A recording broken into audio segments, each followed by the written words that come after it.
Hey there, guys. We've got news for Global on August 8th. And this week we've just got a new banner, and that's kind of it. Some new weapons as well. We'll talk about that in a second. But yeah, there's no new event this week. We kind of already knew that from the monthly bulletin. But yeah, so it is Azure Knight Lasswell. No real surprise here. They kind of previewed him last week in the farming event where they gave you his gear. Anyway, let's look at the unit. So he has a vision card step up, and the vision card is looking pretty good. We'll talk about that in a moment. But yeah, vision card step up. There you go.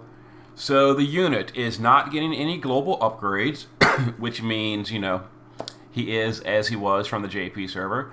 And as far as what he does light and ice damage. He also has a 50% amplify field for light and ice and a 40% imperil field for light and ice. So he can do your fields for both sides. So overall, that is pretty good, especially because, ice at the current moment is a pretty decent option on global. That being said, he wouldn't fit on that party because he's not getting upgraded, meaning he's not getting the Clash of Wills tag. He would not fit on Wilhelm's leader skill. He would not fit on Fundamental Forces leader skill. He would not fit on... Actually, he would fit on... Isn't he an elite soldier? He is, actually. So he actually would fit on Clive's leader skill. And he would fit on Crimson Rain's leader skill if he's your leader. So, yeah, if you're using Clive or Crimson Rain on your party, then Lasswell would have a place. But he would not work on the Wilhelm leader skill. But yeah, that's really kind of sort of it as far as what he does. He does damage. His damage is decent. Let's pop over here to the spreadsheet. So he does, really high damage. He's among the top for damage. Yeah, ice and light element damage. He does the field. That's kind of it. Does good damage. That's all I can really say. As we've talked about before, dark visions and all that. Really the more important thing is how is his consistent damage. And it's still okay. I would personally probably not put him on a party if I was going to like Kefka or something. I guess the field is good, but then again, Zahn does a 35 or a 30 ice and peril field. It is a light and peril field, and light's pretty good as well. So I don't know. Like, I wouldn't mind having him, but I'm certainly not going to use anything for him, especially because we don't have that much left on global. But yeah. So about that vision card, so his own vision card is garbage, ignore it. But this special vision card, Hero of Elmont, attack and magic 170, 80% to the passives, immunity to statuses, human and machine killer, 750 to stats. And then notice right here, this is our first time getting this on a piece of gear. AoE fire amplify for the party. AoE. Now, they don't say the duration. They don't say the value. I'm going to assume it's 3 turns like always. And then the value is the big question here. It is AoE. I'm going to assume it's AoE 100%.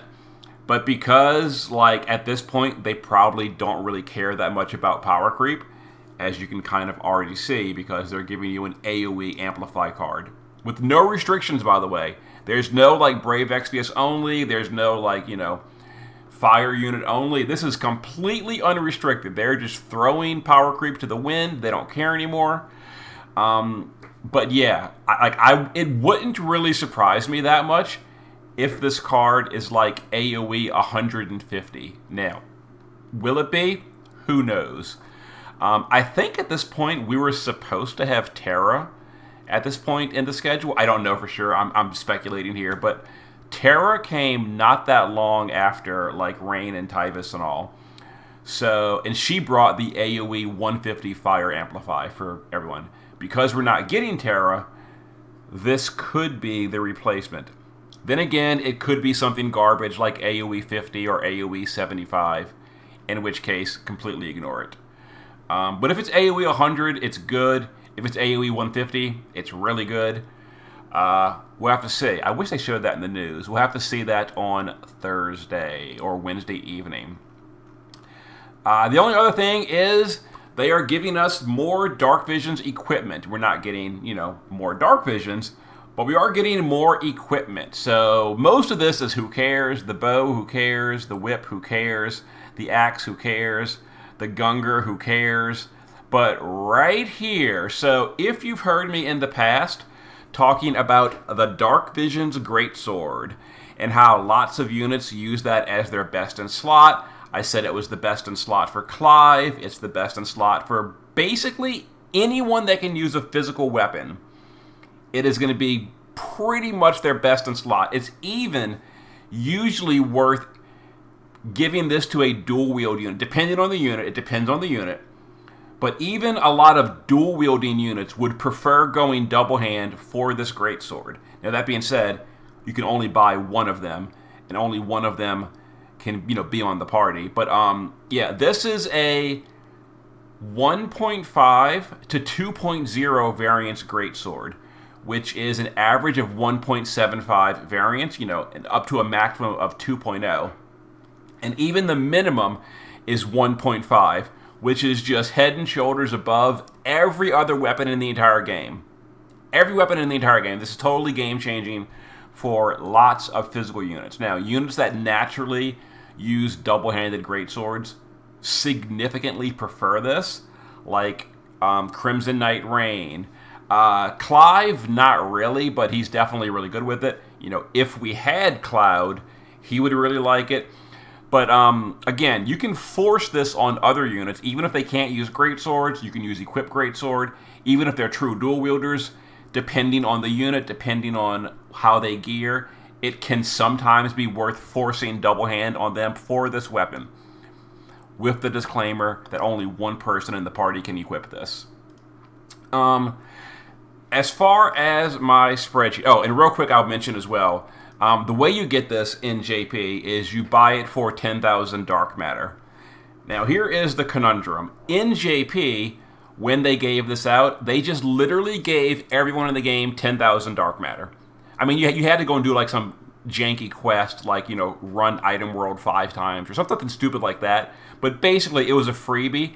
Everyone on the server got 10,000 dark matter as a gift when this was added. So even if you didn't do Dark Visions, you could still pick up this immediately on day one in JP. Now on global, we're not getting any more Dark Visions and all that, it seems like. So if you don't have 10,000 dark matter, sad face. There's nothing in the news about them mailing us dark matter. Actually, there was a login reward that I just super glanced over and didn't pay attention.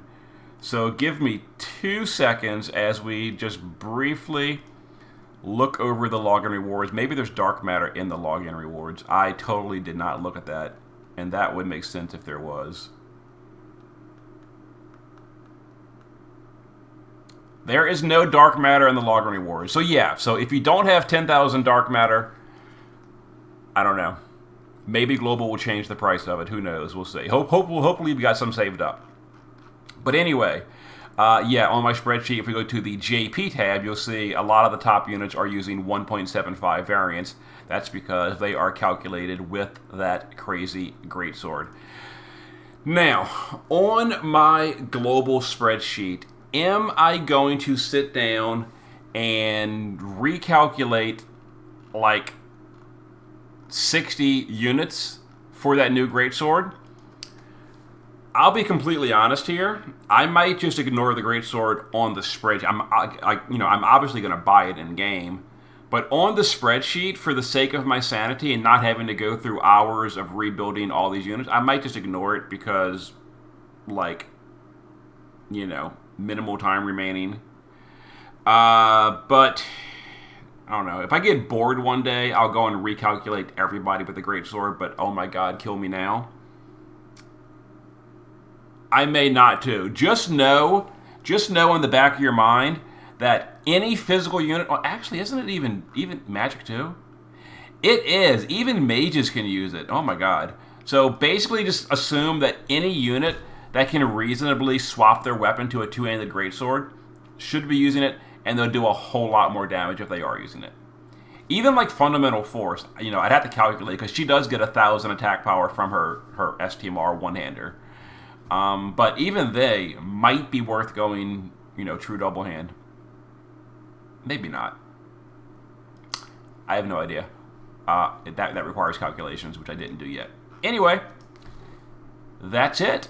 So we do know that we are getting more content next week on the 15th, and we're getting a final bit of content on the 22nd. So hopefully that is a lot more exciting than this week, because this week we get nothing, except for some, weapons. But yeah, Azure Knight Lasswell, there he is. If you want him, there he is. Okay. See you for something soon. Later.